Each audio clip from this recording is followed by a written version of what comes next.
I believe we're live.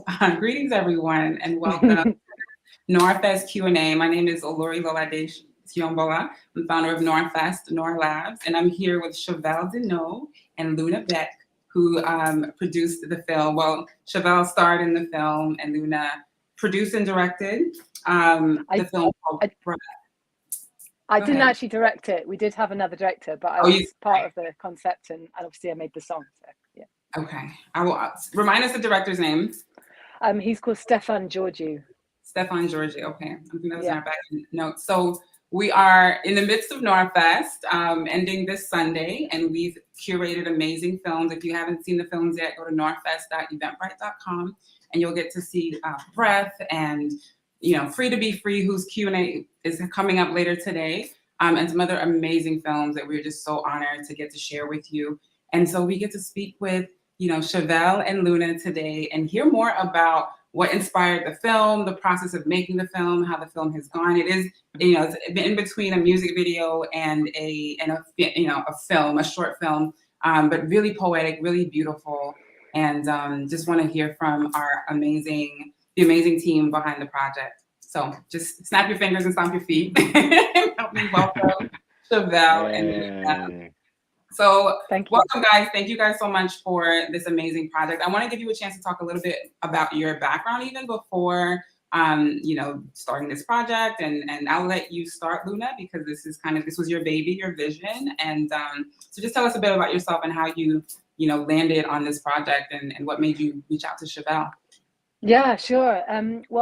So I've been producing my own music for some time now, and so I'm singing. My background is in acting and singing and songwriting, and I started producing my own stuff back in 2018, and then during the pandemic, I was working with another producer before that, but because we couldn't get into the studio, I basically was kind of thrown back on my own resources and started to just produce everything solo, just from my bedroom at home, basically. And back in that moment, I guess it was early 2020, there was in the first lockdown that we had, there wasn't a lot going on for me personally, and it was the kind of the early stages where we were all, a lot of people around the world were just kind of thrown into this place of watching online, watching the news, and it just felt this kind of stasis. And I had actually been I've been exploring, looking into and educating myself about race for a couple of years before that with a group at my Buddhist center. We had been reading a book called Radical Dharma, and just discussing issues of race in relation to spirituality in particular. But it was something that I had been kind of, trying to raise my awareness about. And then when we got into lockdown, there was a few instances that were in the news. The first one I remember was the murder of Ahmaud Arbery, and then there was Breonna Taylor. And I was watching these things happening, and it was, I was really affected by it. And I was, thinking about how issues of race play out in the UK as opposed to America. And then obviously when the murder of George Floyd happened, it just exploded everywhere. And I think it was partly because everyone was at home, watching what was going on. Suddenly it felt like this moment where perhaps people, especially white people who wouldn't normally maybe pay attention to this kind of thing, were like, oh my God, right, this is happening. This stuff is happening. And it just felt like it ignited something, and obviously there were lots of protests and so on. So that was the backdrop for me writing that song, and actually the song arose almost instantaneously as I read it was published, the last words of George Floyd, all the things that he said in those moments. And I remember reading these words and thinking, this should be, this could be a song, or these words could be used in a piece of art. But at the same time, I had this feeling, but I don't think those words should come out of my mouth, I don't think that's appropriate. And I started to ask the question, I've got all this feeling, all this rage, all this passion, all this desire to do something positive. And yet at the same time, I recognize that as a white person you know, that's the voice that I have. Like, do we need more white people talking about this, wading in, taking center stage? So I guess for me, it was very much, you know, the song is about that question. It's like, I have a voice and I want to use my voice, but this is the voice that I've got. So what is the best way to do that? And so that's kind of what the song explores, you know, is that, in my view, as human beings, like, we're all human beings. There's only one race, right? The human race. But, you know, I'm not saying there isn't race, and that's a real thing in society. But from that perspective, how can you not watch what happened to George Floyd and what happens, you know, a lot in terms of police violence against Black people? How can you not watch that and be absolutely appalled, horrified, feel grief and anger? So what do we do with those feelings? And especially, you know, from the perspective of a white artist. So that was the song, and then I produced the song, and then I had this desire that I wanted to make a video for it, and I just had the sense that I wanted to have something visual, like a poignant video with one solo dancer on stage, and I thought about the different styles of dance, and I thought that ballet would be something that would be really interesting, because it doesn't necessarily suggest that, you know, it's not classical music, it's essentially a kind of a pop song, I guess. And so I actually got in touch with an old friend of mine who used to work at National Ballet, and I asked him for some suggestions, and he sent me a few ideas, and one of them was Shevelle. So I had a quick look at him online. I was like, oh my God, he's amazing. Like, he's never gonna want to do it, because, like, who, you know, he doesn't even know who I am, and he's, you know, it's a big deal. So but, you know, it was lockdown. It was that time when actually, you know, I felt like there was some innovation that arose in that time, and maybe, you know, just like have a go, or people were doing things, people were available in ways that they hadn't been available. So I just reached out, I wrote him an email, said, look, I've got this song, I want to do something. And I think I might have even, correct me if I'm wrong, but I think I might have even, like, thrown together a few little bits of dancing and sent you a clip of that, Shevelle. I can't remember if I did or not. Yeah, But just to yeah, I sort of think you say, this did. is the kind of thing. What do you think? Would you be interested? And should we have a chat about it? And to my surprise and delight, he actually wrote back and was like, yeah, I'm interested. You know, I've just left the ballet, and, you know, I'm up for doing freelance stuff. So let's have a chat. And we did.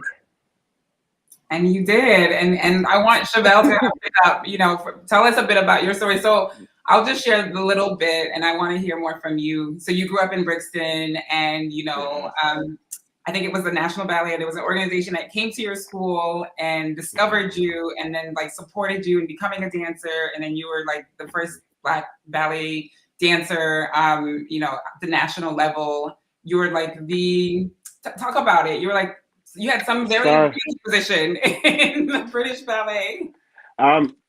So so yeah, I am originally from Brixton, and I got into dance by the Chance to Dance, which is an organization to get children from well, it started from getting children in predominantly diverse backgrounds into ballet. It was a collaboration between Dance Theatre of Harlem and the Royal Ballet in London, and they're offering 2 years free dance training. So I literally thought I was into my PE class, and it was actually an audition for this program. I enjoyed it. I also enjoyed playing football. I enjoyed going to the science club. I was one of those kids that liked to do different stuff. Ballet took a hold on me because it was different, and I think I was just going to all these incredible places. I was going to the Royal Opera House at, like, the age of 9, and or probably younger, and just seeing all these type of things. Being the only black child that, you know, went further on. I auditioned for the Royal Ballet School in 1996, got in 97, stayed there for 8 years. It's a boarding school. It's right in the middle of Richmond Park. I was there as the only black child. there were black dancers that went there before me, but from the Chance to Dance program, which only started in the early 90s, I think it started in 1991, I joined in 1992. I was their first student from there to go all the way through the Royal Ballet School and into the English National Ballet, where I stayed for 15 years. I had a great time at English National Ballet, met some of my bestest friends. I got to see the world. I performed in New York whilst a student at school. I performed in Chicago, uh, Colombia, Japan, Hong Kong, Australia, New Zealand. I was very, very blessed and fortunate to have traveled and met so many wonderful people and performed in so many amazing venues. During the pandemic, I decided it was time to see what's going on. Like, I'd been in the profession for 15 years and enjoyed it, but I wanted to do other things. I'd been doing ballet from the age of 7 to when I left English National Ballet, 34. So every day doing, the same thing, the same routine, very blinkered, very institutionalized, which isn't a bad thing, but institutionalized in a profession that wasn't supposed to be for me. So when the pandemic happened and I stepped out of it, there was so much going on. I was doing a lot of learning about my history. Not that I didn't know it before. My family were very, very strong. We come from a Caribbean background, so do you know what I mean? There was patois and everything going on in the house at weekends and stuff, which I'd always have to keep going from, which I'm so happy that I did, because I think, you could get lost in that tunnel vision profession, what ballet is all about. So yeah, I left, and I was learning loads of stuff, seeing so many different things, because in the ballet world I was in a bubble. You don't really see that many. You do see it, but like it's all about your career. I was at the Royal Ballet School. I performed in front of royalty, and there was just loads of things that I was doing that the average person that looked like me weren't doing. Do you know what I mean? So there was a lot of, once I got out of it, I was like, wow. And then George Floyd happened, and that really, really hit a nerve. Um, Along with the others, but like George Floyd, I think, like everyone, it really did get to me. I wrote something down, which was weird for me because I don't write. I'm a dancer. Like, everything that I do is all expression with the body. And yeah, I wrote down something, and that was like my way of like sort of going, this is ridiculous. This needs to stop. And then yeah, I get this email from uh Luna, and she's like, do you want to do this? And I'm like, yes, because I don't know what I'm doing. It was like when I left English National Ballet, I had no plan. I didn't do any studying. I didn't do anything like that, because again, I was like this. So I was like, okay. She's like, have you ever done choreography before? And I was like, oh yeah, probably like when I was a kid, but like, yeah, but I was like, let's go for it. And I heard the song, and the song really got me on loads of many different levels. For a white lady to write something so powerful, I was like, this would be great juxtaposition, having a black dancer interpret what you're saying. Um, and yeah, that's where it sort of all stemmed from. Wow. I want to play some of the film. We won't play the whole thing, but I just have to put it up on the screen, and let us just, partake of this beauty. And then we'll talk a bit more about the technicalities and the making of the film. So this is where we have it housed on Portal X for the festival. Can you guys see my screen? Mm-hmm. Okay, Yeah. great. Oh, well, and it's the wrong one. What in the world? Okay, so we'll have to come back to that. I have another link. So Okay. sorry about that. I have another link, and we'll share the. Let me just go ahead and pull up the. I know it's on YouTube too. So But yeah, just for Luna to, write these words, and it starts off with me on the floor. And I remember that was a position that I wanted to start in because that was the position George Floyd was in.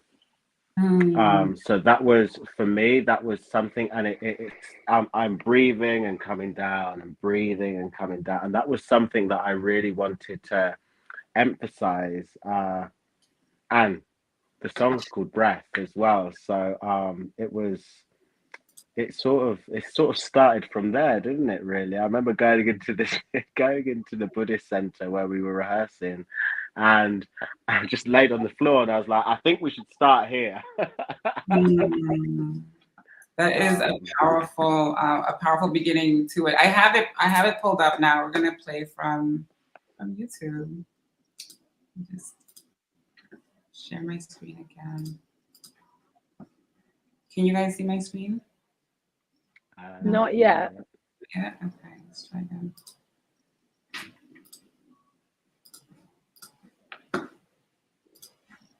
Now.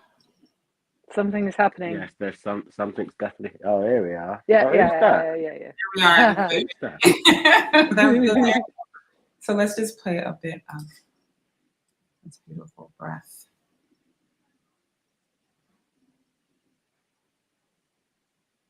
Oh. No.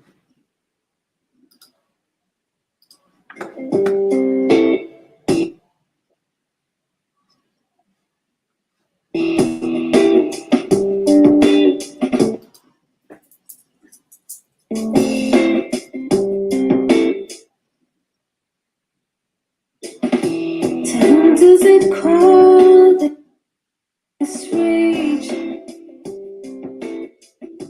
Is it not all of human nature? We see in murder on the stage. I want to use my breath wisely. Knowing your death is felt inside me. I want to use my breath for you. It's the same breath that was in the night.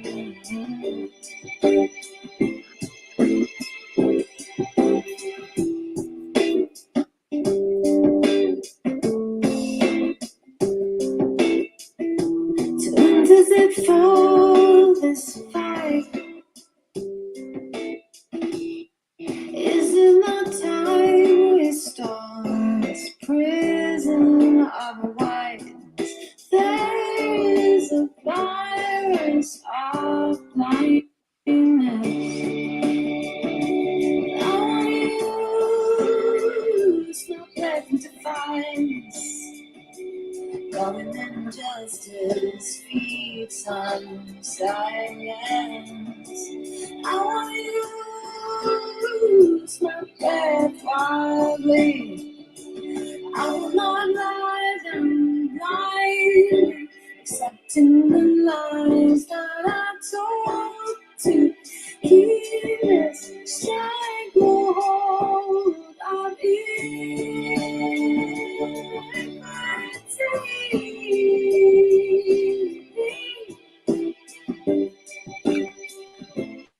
and this sound free society.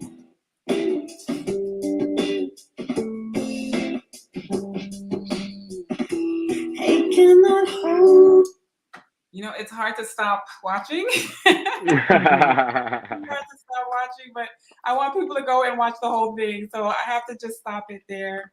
And let's just talk about, first of all, the cinematography, is what got me, right? It's just absolutely stunning to look at. And so I want to talk a bit about like the creation of the project and how you made some of the creative decisions that you made. So, and then Shevelle, you talked about how, you chose to start off on the floor and really interpreting her lyrics. So would love to hear more about how you made those decisions. So just thinking first of all about the framing, the location, the space, you know, the visuals. What was your vision, Luna, and how did you sort of channel it into, you know, the creation of this project?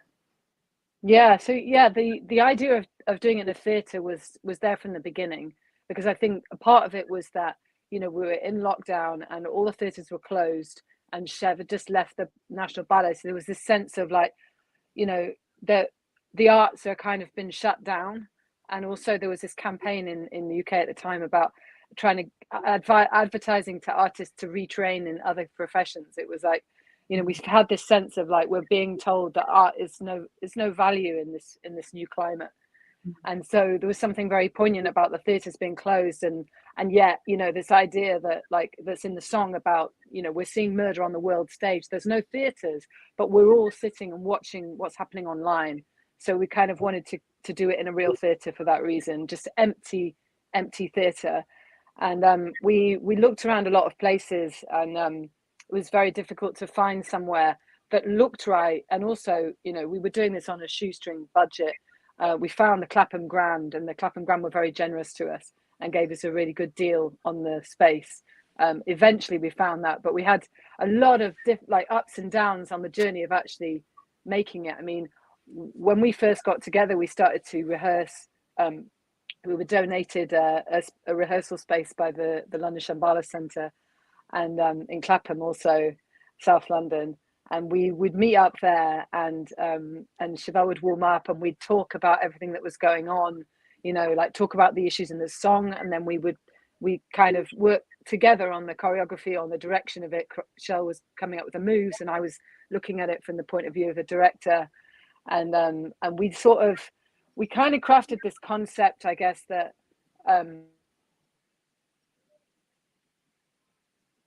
Give you a second to come back. You froze a bit. Like, hey. I know, right? Really great. Oh, did I disappear? You froze. No, you froze. You froze Sorry. for a bit. I'm back. Yeah. So, can you hear me now? Yes. Okay. Yeah. So the loose idea, I guess, through the song is that in the verses we're exploring like the oppression and sort of feeling of being in prison and claustrophobia, and then in the choruses we're exploring the sense of liberation and freedom and power and empowerment. So that's kind of like very loosely, I guess, some of the concept with the dance that Chevelle can, you know, speak about a bit more.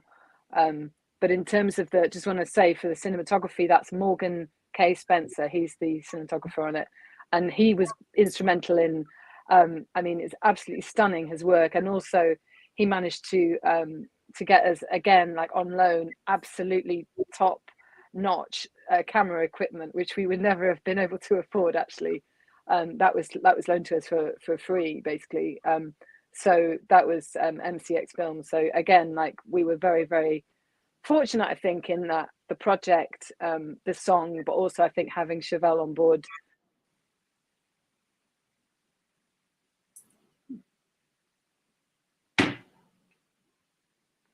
Give you a Froze moment. again, Luna. Luna is frozen, but I know she'll be back. I hope she'll be back. Sorry. so. I don't know why that's happening. That's okay. Yeah.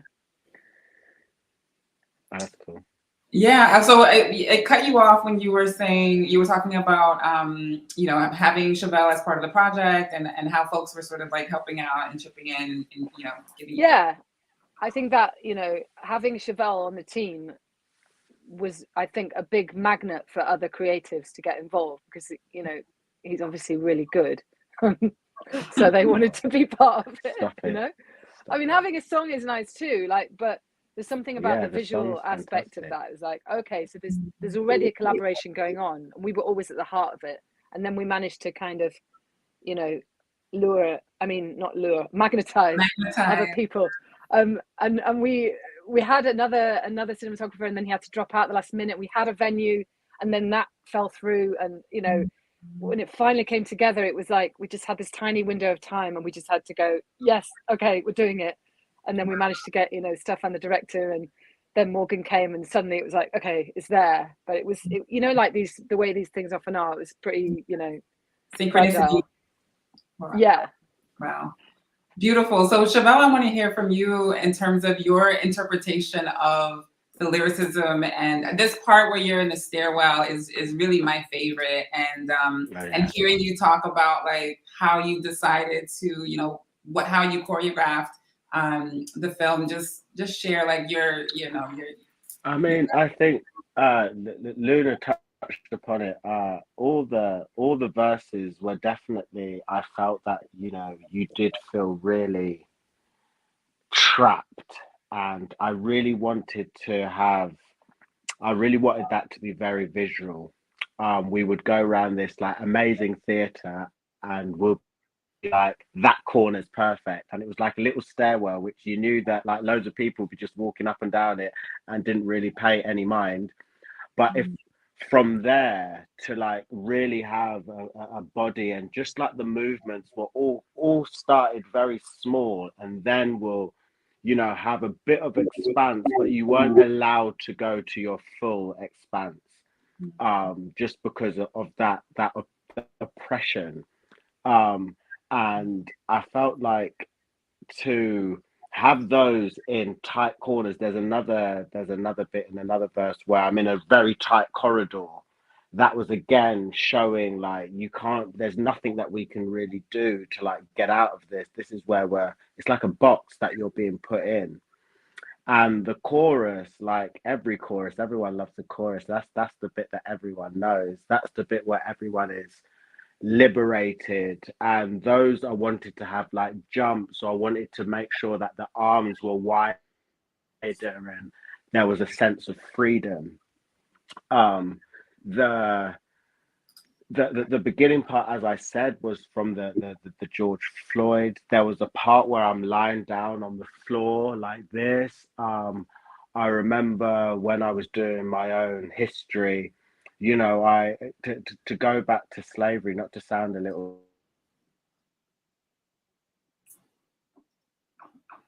We'll be back. That was a little frozen.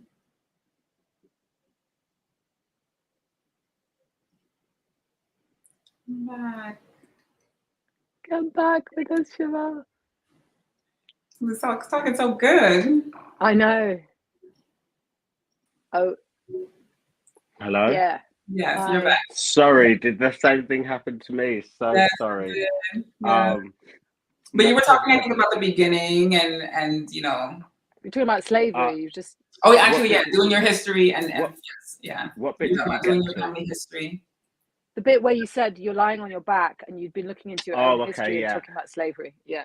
Yeah. So, you know, I was lying on my that bit. I saw so many visuals of how people were like packed in these small parts taken from one place to another, and you know, there was just a type of. I just wanted to have that feeling of like, you know, what would it have been like, but to have it on center stage, it was that we had this concept of everyone was looking at this horrible thing that happened to George Floyd on the phone or on the TV.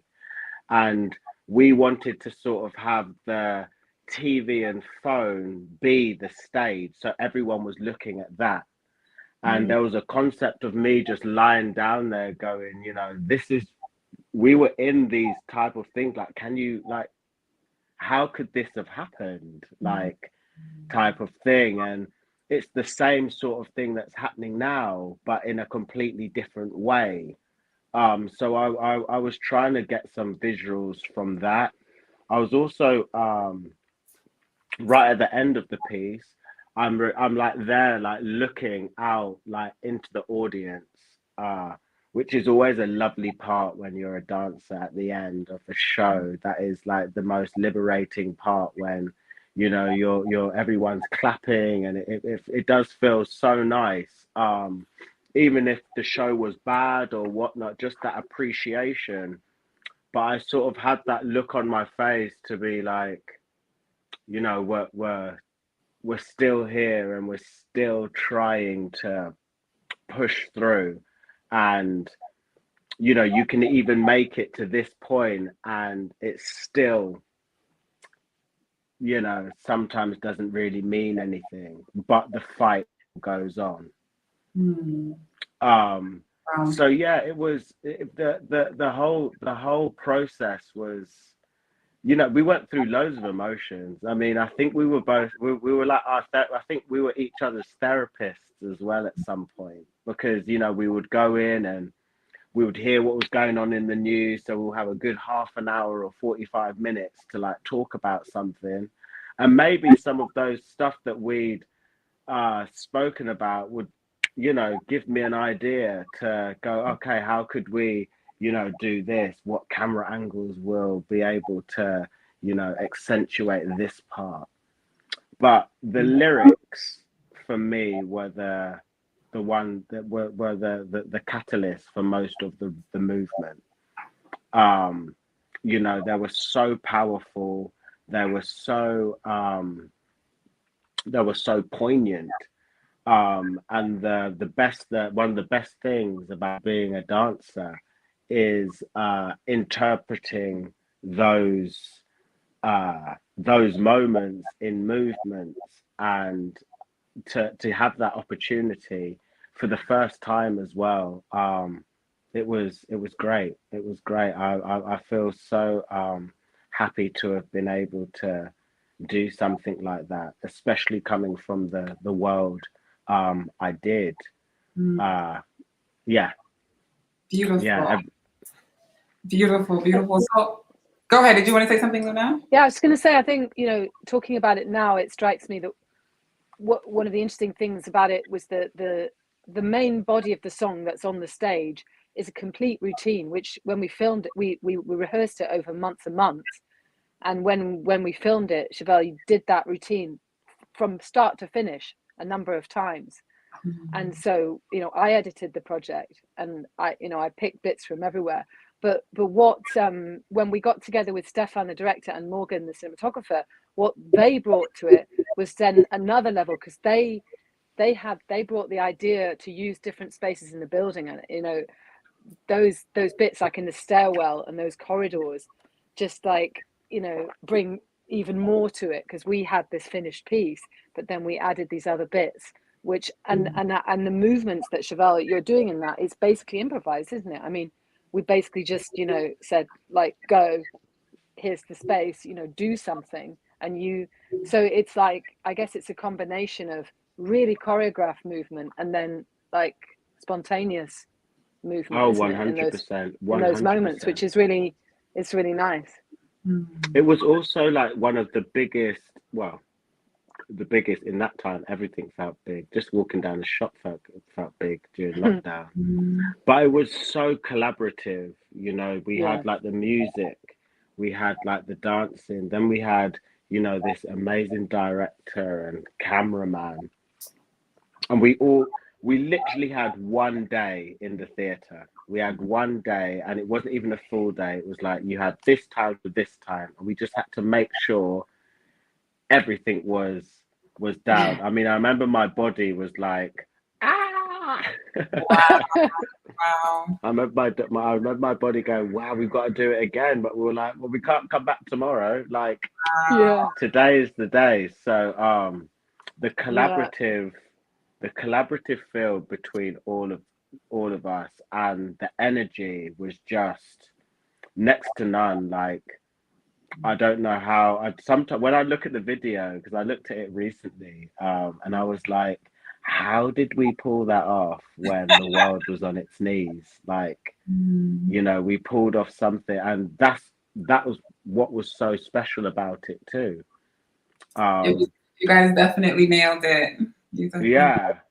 What is your vision for the film? Has it done other festivals, and what is your kind of longer term hope for this story and this work of art? I think this is what this one for Luna. Yeah. Yeah, I mean, after it took me a while to finish it. So one of the part of the backstory of the project was I actually lost someone very close to me during the making of this.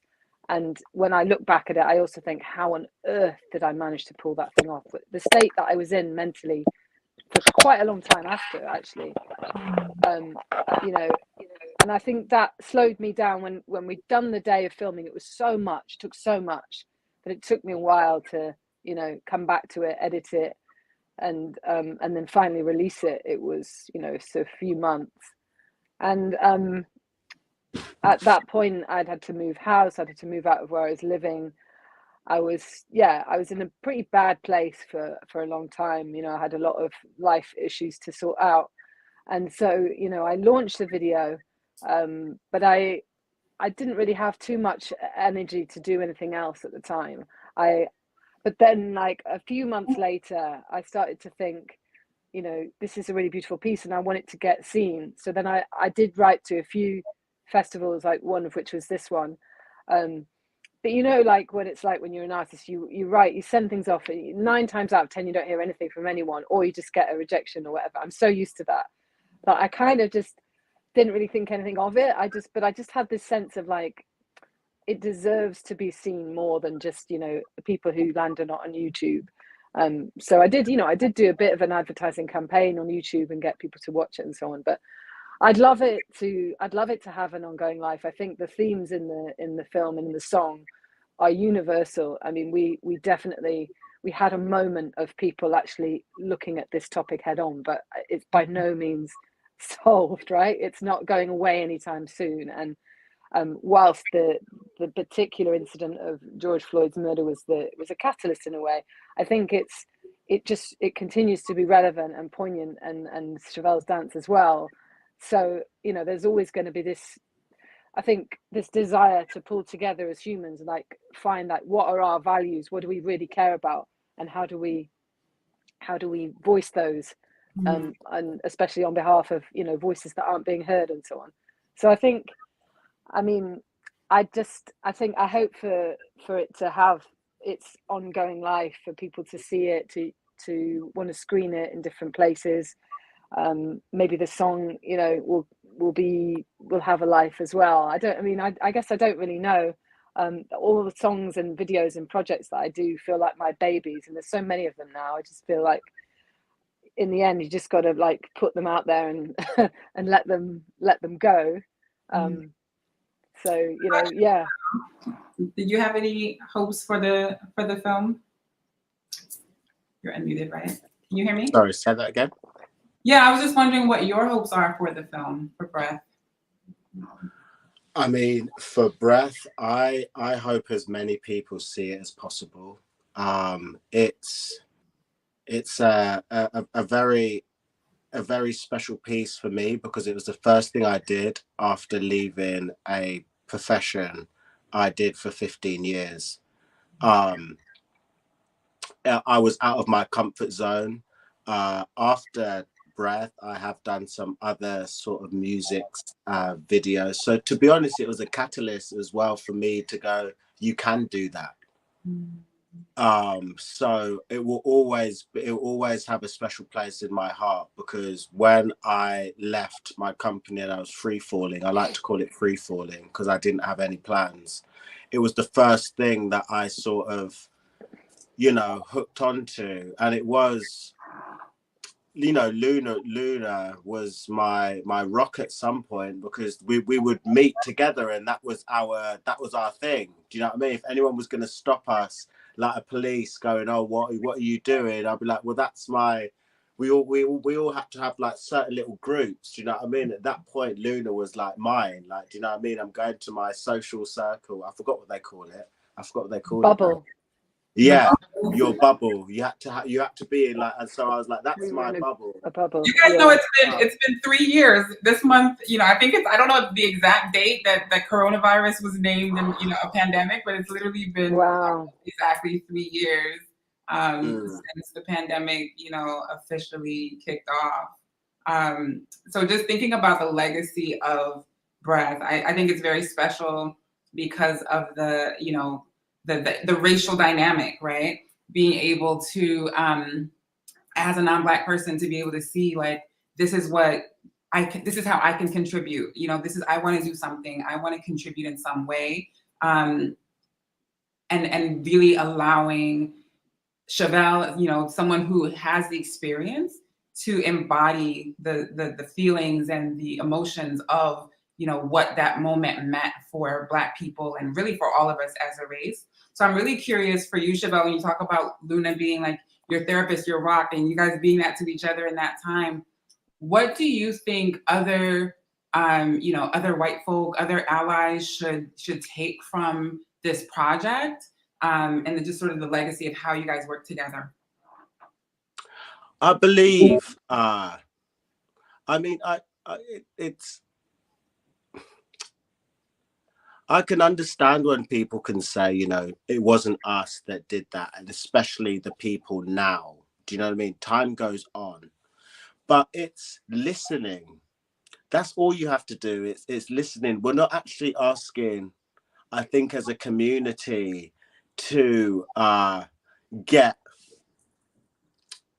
loads of things from people now, because of course it wasn't these people, it was that your ancestors.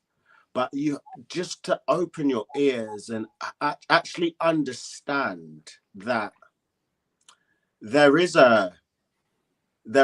been a huge hardship, and the ignorance is bliss. You know, if you don't know anything, or if you're just like, oh, well, it doesn't concern me, or it doesn't affect me, it sort of does affect you to a certain degree, because the more you ignore, the more it builds up and it builds up. And all it is listening. My flatmate, I bought a flat with a white brother. Do you know what I mean? When I was, you know, a while ago, and I remember we would have some conversations where I would say something, and he would be like, "Wow, I didn't even think that, or I couldn't even go there." Mm-hmm. You know, and it's because that you don't need to. But if you want to, which is very, very important, you will learn so much. And of course, you might not be able to do anything. I don't even want an apology from you, but just the understanding. And I think that this is what is so amazing about this piece, is this was written by a white lady who wanted to use her voice to say something. And I was listening, and I felt that I could do something movement-wise to interpret what she was saying by listening. Mm. And listening is listening, and I'm not trying, that you can't understand. I don't understand how people could have done that to another people. So I'm not expecting you to. But you have to listen and really dig deep for that listening, because it's not easy. It's not easy. And what about you, Luna? What do you, if you were to speak to Black viewers of Breath, you know, what would you want them to take away from this project?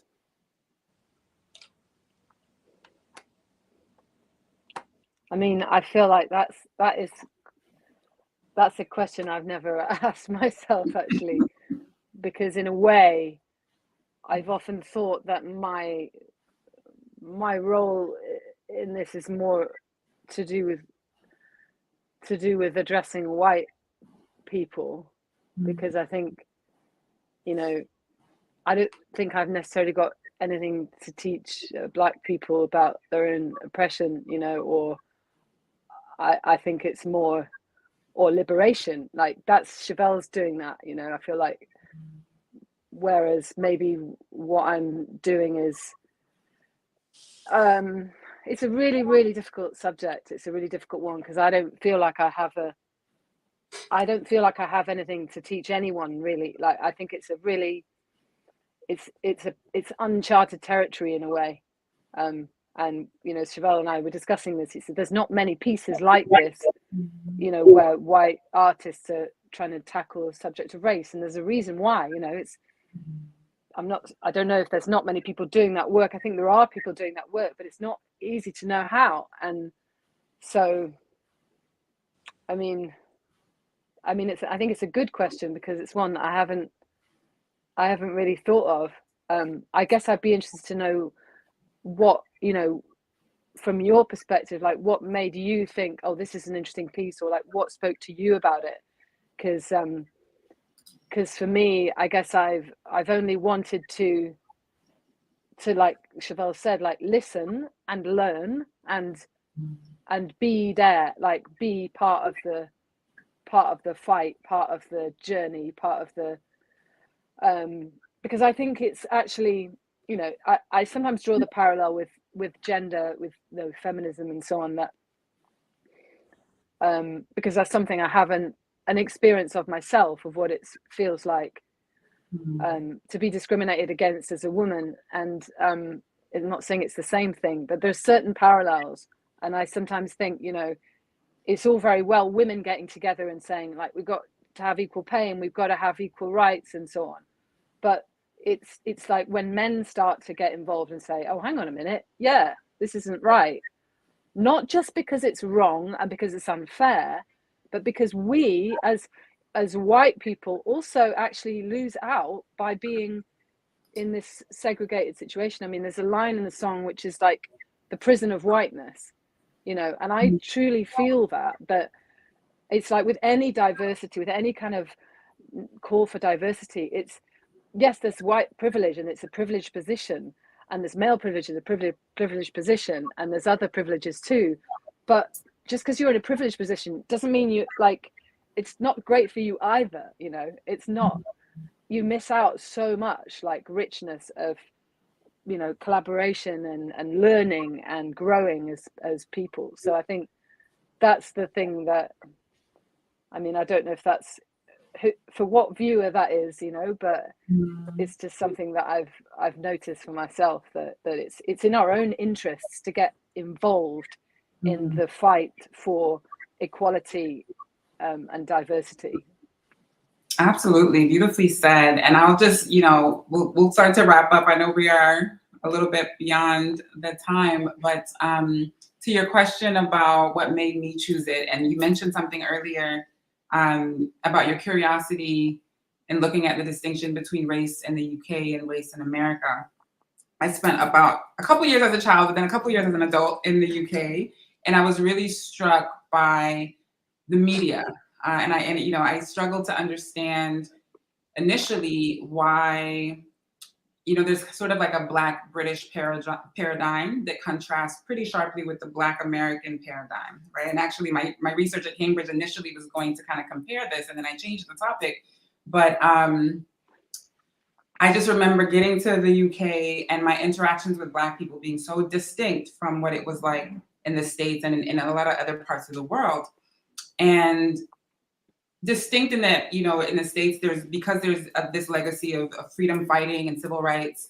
There's a more sort of cohesive nature to Black communities here. And not to say that that doesn't exist in the UK, but it didn't feel as strong of a cohesion. And then I remember like just trying to turn on Netflix or TV and just looking for Black stories, and they just did not exist in the UK. It was just like, you know, it was an occasional, at least what I came across. And eventually I know there was this Amazon project that that covered, you know, Black Caribbean families eventually, but it was just so rare to see Blackness in media in the UK. And even trying to watch American Black media, I had to get a VPN out of the UK and to be able to see what I like to watch. You know, it got to the point where before I succumbed to the VPN, it got to the point where I was watching Black, because there was very few options in terms of Black content on Netflix in the UK. And I remember just getting to the point where I was watching some really like what I would consider usually ratchet that I normally wouldn't watch, just to experience Blackness, right? And so in that context and thinking about, you know, those dynamics, the film for me, you know, just the visuals is always the first thing for me, right? And seeing Black skin and Black beauty and, you know, the grace with which Shevelle, you know, interpreted the lyrics in his dance. And, you know, just the grace that's conveyed in the imagery, right? The reason I'm so particular about cinematography is that when we capture Blackness in a very particular energy, in a very particular light, we receive an understanding of the value of that Blackness, right? And there's, you know, I co-taught some courses in grad school where we looked at how just the camera angles and just, you know, the lighting, there's particular filters that you use depending on like what country you're telling a story about. These are different ways that we subconsciously program viewers to perceive value at different levels. And when we could, you know, when we convey imagery of Blackness that is this premium visually, you know, aesthetically, and then the richness of the sound and just the grace of the Black body, for me, that just conveyed, you know, Black glory, which is what we're always looking for, right? It just says in the visual piece, this is, you know, this human being is a work of art, right? This Black person, this Black body is a work of art, and we're going to experience it as such. And then to like read the lyrics, I want to read one of the lyrics from the song that I thought was really poignant. I want to use my breath wisely. I want to use my breath for truth. It's the same breath that was denied you. You know, taking that responsibility as a white person, as an ally, and really it felt like one of the few times where we see a white person, you know, sort of play the role of an ally, but also step back and not become the center of what's being shared. And I thought that was very beautifully done and very powerful. And it's just nourishing. Every time I watch the film, it's just like a re-nourishing. So I really appreciate you guys for sharing this art with us. And I want to let you, you know, have some last words, especially my last question for Shevelle. Speaking to young Black boys who might be interested in the ballet or dance or in unconventional, you know, careers, arts, etc. But any other last words that you want to share before we go to the next Q&A? We are only on this planet for a certain amount of time, and you have to grab everything, enjoy what you like doing, experience loads and loads of different things, because that, if it wasn't for me, if I could not have done ballet if I missed that day of school, because that program came in that one day. If I didn't go into school that day, I probably wouldn't have had the career that I've had. And it's continuing, it hasn't stopped. But do you know what I mean? Do what you love. And I also shout out to parents out there too, because I know how some Black folk parents are. Do you know what I mean? Like, you know, like you need to just support, because times have changed very, very slowly, but times have changed, and you need to support your child. My parents were like the biggest supporters of what I did. You know, my dad would do the exercises with me, made sure I did that.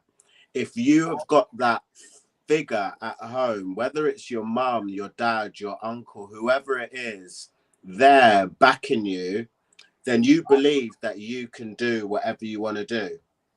If there is any type of negativity because your parents didn't see it when they were younger, well, of course that didn't happen.